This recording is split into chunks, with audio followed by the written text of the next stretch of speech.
Hi friends, welcome back to our channel. இது வந்து Sunday அன்னைக்கு எடுத்த வீடியோ. சண்டே மார்னிங் வந்து பார்த்திங்கன்னா பாப்பா நூடுல்ஸ் செஞ்சுருந்தா. நான் எப்படி செஞ்சு பாருங்கள் அப்படின்னு சொல்லி எனக்கு கொஞ்சம் கொடுத்துருந்தா. அது கூடவே நான் ஒரு தோசை வச்சு சட்னி வச்சு சாப்பிட்டேன். மதியத்துக்கு வந்து பார்த்திங்கன்னா மட்டன் தான் எடுத்துகிட்டு வந்திருந்தாங்க. சண்டே எப்பயுமே காலையில் வந்து நான்வெஜ் செய்ய மாட்டோம், மதியம் தான் செய்வோம். அன்றைக்கி வந்து பிரியாணி செய்யலாம் அப்படின்னு சொல்லி தான் பிளான் பண்ணியிருந்தேன். பாதி வந்து பிரியாணி செஞ்சுட்டு பாதி வந்து குழம்பு செய்யலாம் அப்படின்னு சொல்லி அதுக்கு தான் ரெடி பண்ணிட்டு இருந்தேன். நான் செய்கிற பிரியாணி வந்து ரொம்ப சிம்பிளாக தான் செய்வேன், ஆனால் டேஸ்ட் வந்து வேறு லெவலில் இருக்கும். நான் வந்து எப்படி செஞ்சேன் அப்படின்னு சொல்லி உங்களோட ஷேர் பண்ணிக்கிறேன். நீங்களும் ட்ரை பண்ணி பாருங்கள். அதுக்கு வந்து குக்கரில் ஒரு 4 ஸ்பூன் எண்ணெய் ஊற்றிட்டு அந்த ஹோல் கரம் மசாலா சேர்த்துட்டு பிரியாணி இலை அது எல்லாமே சேர்த்துட்டு அதுக்கப்புறம் வந்து பெரிய வெங்காயம் வந்து நீல வாக்கில் கட் பண்ணி வச்சுருக்கேன், அதை வந்து அதோடு சேர்த்துக்கிறேன். நான் வந்து இன்றைக்கி கம்மியான அளவு தான் செய்கிறேன், அதனால் வந்து வெங்காயம் எல்லாமே வந்து கம்மியாக தான் போட்டிருக்கேன். சின்ன சைஸ் வெங்காயம் வந்து 2 நீல வாக்கில் நறுக்கி போட்டிருக்கேன். வெங்காயம் வந்து நல்லா வதங்கணும். இப்போ வந்து ஓரளவுக்கு வதங்கியிருக்கு. இது இன்னும் கொஞ்சம் நல்லா வதங்கணும் அப்படின்னு சொல்லிட்டு அது கூட வந்து கொஞ்சமாக தூள் உப்பு போட்டுக்கிறேன். உப்பு போட்டால் கொஞ்சம் சீக்கிரம் வதங்கிடும். பிரியாணிக்கு வந்து வதக்கிறதுல தான் வந்து டேஸ்ட் வந்து நல்லாயிருக்கும். வெங்காயம் நல்ல ஒரு கோல்டன் ப்ரௌன் கலரில் வதங்கினதுக்கு அப்புறமே தான் மற்ற பொருளெல்லாம் சேர்க்கணும், அப்போனா தான் டேஸ்ட் வந்து நல்லாயிருக்கும். இப்போ வந்து பாருங்கள், நல்ல கோல்டன் ப்ரௌன் கலரில் வந்து வதங்கிடுச்சு. எண்ணெயெல்லாம் பிரிஞ்சு அப்படியே கீழே வந்துடுச்சு. இந்த அளவு வந்ததுக்கப்புறமே வந்து அடுத்தடுத்த பொருள்லாம் சேர்த்தோம்னா டேஸ்ட் நல்லாயிருக்கும். இப்போ வந்து இஞ்சி பூண்டு அரைச்சி வச்சுருக்கேன், அதை வந்து சேர்த்துக்கிறேன். அது வந்து நல்லா பச்சை வாசனை போயிட்டு அந்த குக்கர்லலாம் கொஞ்சம் கொஞ்சம் பிடிக்கும், அது எல்லாத்தையும் எடுத்து விட்டுட்டு நல்லா வதக்கிக்கலாம். அதை வதக்கினதுக்கப்புறமே வந்து ஒரு தக்காளி வந்து கட் பண்ணி வச்சுருக்கேன், அதை வந்து நான் இதோடு சேர்த்துக்கிறேன். அது வந்து தக்காளி வந்து கொஞ்சம் எல்லாம் பெரிய பெரிய சைஸ் வாங்கிட்டு வந்ததுனால நான் வந்து ஒரு தக்காளி தான் சேர்த்துக்கிறேன். அரிசி அதிகமாக போட்டு செய்கிற மாதிரி இருந்ததுன்னா தக்காளி நிறைய சேர்த்துக்கலாம். நான் வந்து இன்றைக்கி சின்ன டம்ளரில் ஒரு 2 டம்ளர் தான் அரிசி ஊற வச்சுருக்கேன் பிரியாணிக்காக, அதனால் இது எல்லாமே கம்மியாக சேர்த்துக்கிறேன்.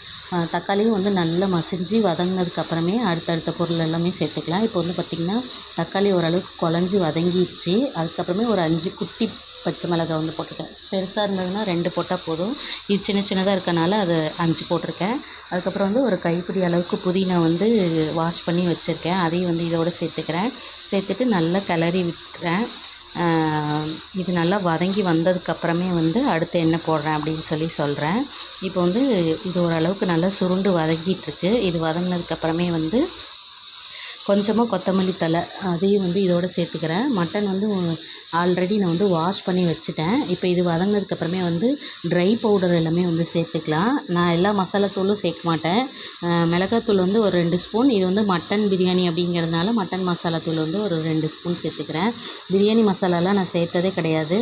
அது அம்மா வீட்டில் ஒரு டைம் செஞ்சு பார்த்தோம், அந்த டேஸ்ட் எனக்கு பிடிக்கல. அதனால் நான் இங்கே வந்து எப்போயுமே இது 2 மசாலாத்தூள் மட்டும்தான் சேர்ப்பேன், வேறு எதுவுமே சேர்க்க மாட்டேன். இதையும் போட்டு நல்லா வதக்கிட்டேன். வந்து கலர்ஃபுல்லாக வந்து ரெடி ஆகிட்டு வந்துட்டுருக்கு பிரியாணி. இப்போ வந்து பார்த்திங்கன்னா எல்லாமே நல்லா வதங்கி மசாலா எல்லாமே சுருண்டு வந்துடுச்சு. இப்போ வந்து கழுவி வச்சுருக்க மட்டனை வந்து நான் இது கூட சேர்த்துக்கிறேன்.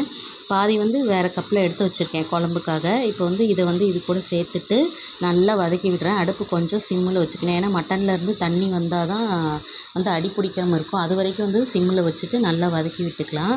இப்போ வந்து ஓரளவுக்கு நல்லா வதங்கிட்டுருக்கு. அது வரைக்கும் கொஞ்சம் வெயிட் பண்ணிவிட்டு நம்ம வந்து அதுக்கப்புறம் என்ன சேர்க்கலாம் அப்படின்னு சொல்லி பார்க்கலாம். இது நல்லா வதங்குது. நான் வந்து ஒரு சிலர் வந்து மட்டன் பிரியாணி செய்யக்குள்ளே வந்து தனியாக மட்டன் இஞ்சி பூண்டு போட்டு வேக வச்சு எடுத்து அதுக்கப்புறமே வந்து இதில் சேர்ப்பாங்க. நான் வந்து அப்படி செய்ய மாட்டேன். இது வந்து வதக்கிறதுலேயே வந்து அரைவாசி அளவுக்கு வந்து வெந்துடும். அதுக்கப்புறம் அரிசி போட்டு ஒரு விசில் விட்டு எப்படி தம் போடுவோம், அதனால் வந்து அதிலே வந்து நல்லா வெந்துடும். அதனால் தனியாக வேக வச்சு அப்படிலாம் நான் இது வரைக்கும் சேர்த்ததில்லை. இப்படி தான் நான் செய்வேன். இப்போ வந்து பார்த்திங்கன்னா நல்லா சுருண்டு ஓரளவுக்கு நல்லா வதங்கிட்டுருக்கு.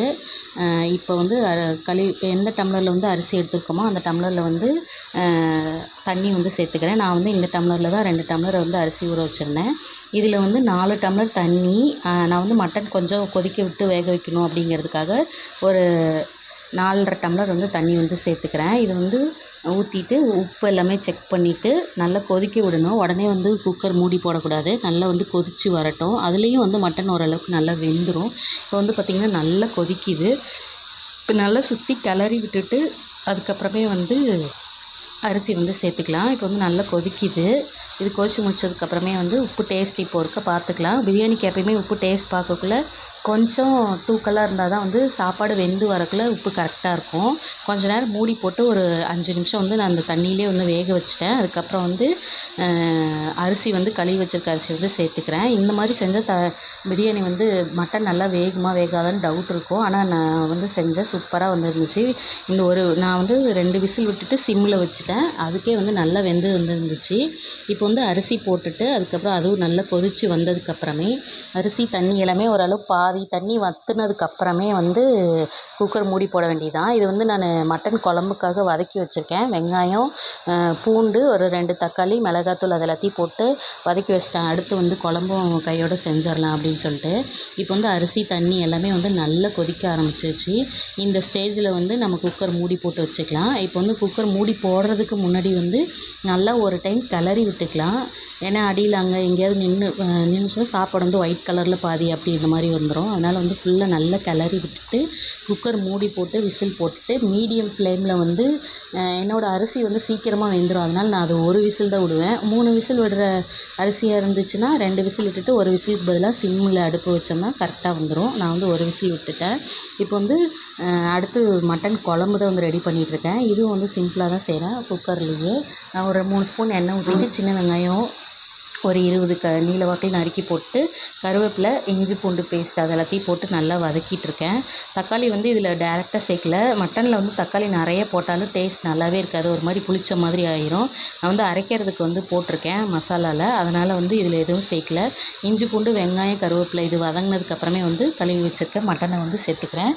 மட்டன் மட்டும் நல்லா சுருண்டு வர அளவுக்கு வந்து கொஞ்சம் பொறுமையாக வதக்கி விட்டோம்னாலே குழம்பு வந்து டேஸ்ட்டாக வந்துடும்.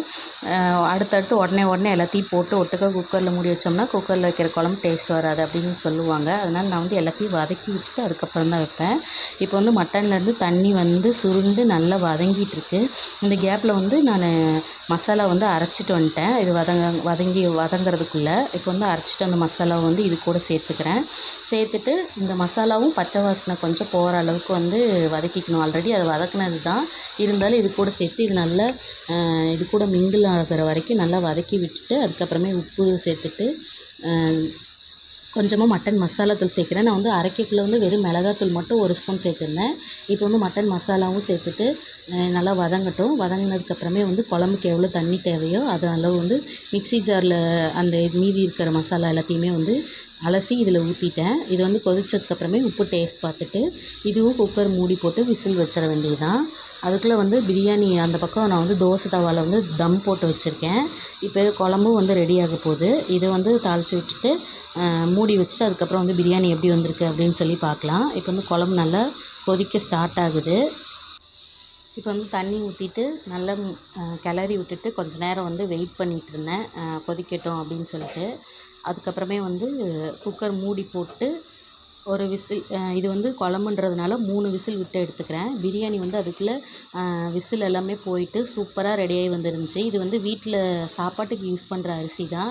ஆனால் பார்க்குறதுக்கு சீரக சம்பா அரிசி மாதிரியே சூப்பராக வந்துருந்துச்சு. அரிசி சின்ன சின்னதாக இருந்துச்சு.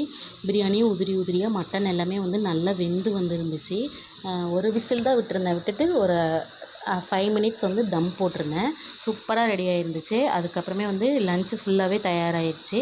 என்னென்னு பார்த்திங்கன்னா மட்டன் குழம்பு அதையும் வந்து எடுத்து வச்சுட்டேன். அதுக்கப்புறம் வந்து ஒயிட் ரைஸு, அதுக்கப்புறம் வந்து ரசம், இது எல்லாமே ரெடி ஆகிடுச்சு. லன்ச்சு வந்து பரிமாறுறேன். பாப்பாவுக்கு தான் வந்து ஃபஸ்ட் போட்டு கொடுப்பேன். அவள் தான் சாப்பிட்டு நல்லா இருக்கா இல்லையான்னு சொல்லுவாள்.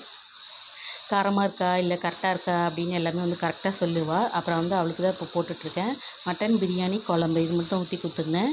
இப்போ சாப்பிட்டுட்டு இருந்தா எப்படி இருக்குது காரெல்லாம் கரெக்டாக இருக்கா அப்படின்னு சொல்லி கேட்டிருந்தேன். சூப்பராக இருக்குது அப்படின்னு சொன்னாள்.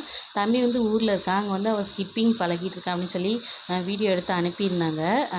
அவன் வந்து விளையாடிட்டு இருக்கான். இங்கே வந்து ட்ரை பண்ணுவான், ஒரு 2 டைம்லேயே வந்து விழுந்துருவான். இப்போ ஓரளவுக்கு நல்லா விளையாடுறான். கூட அவன் இல்லாமல் இருக்கிறது வந்து கொஞ்சம் ரொம்ப போர் அடிக்குது. அவன் வந்து ஏதாச்சும் ஒன்று விளையாடிட்டு பேசிகிட்டே இருப்பான். அதுக்கப்புறம் ஈவினிங் ஆகிடுச்சு. அவங்க அப்பா வந்து மதியமே ஐஸ்கிரீம் வாங்கிட்டு வந்திருந்தாங்க எனக்கும் பாப்பாவுக்கும். தம்பி இருந்தால் அவனுக்கும் வாங்கிட்டு வருவாங்க, அவன் இல்லை. அவனுக்கும் வாங்கிட்டு தான் வந்திருந்தாங்க. அதையும் பாப்பாவே சாப்பிட்டா. அதுக்கப்புறம் நாங்கள் 2 பேரும் வந்து ஈவினிங் டிவி பார்த்துட்டே வந்து சாப்பிட்டுட்டு இருந்தோம். அதை சாப்பிட்டுட்டு அவங்க அப்பா கூட விளையாடிட்டு இருந்தா. அவர் வந்து தட்டி தட்டி விட்டுட்டு இருந்தார். அவள் வந்து சிரிச்சிட்டு விளையாடிட்டு சாப்பிட்டுட்டு இருந்தா. சண்டே வந்து எனக்கு இப்படி தான் டே போச்சு. என்னோடய வீடியோ வந்து உங்களுக்கு பிடிச்சிருந்துச்சுன்னா என்னோடய சேனல் வந்து சப்ஸ்கிரைப் பண்ணுங்கள். மற்றவங்களுக்கு எல்லாத்துக்கும் வந்து ஷேர் பண்ணுங்கள். ஓகே ஃப்ரெண்ட்ஸ், பாய், டேக் கேர்.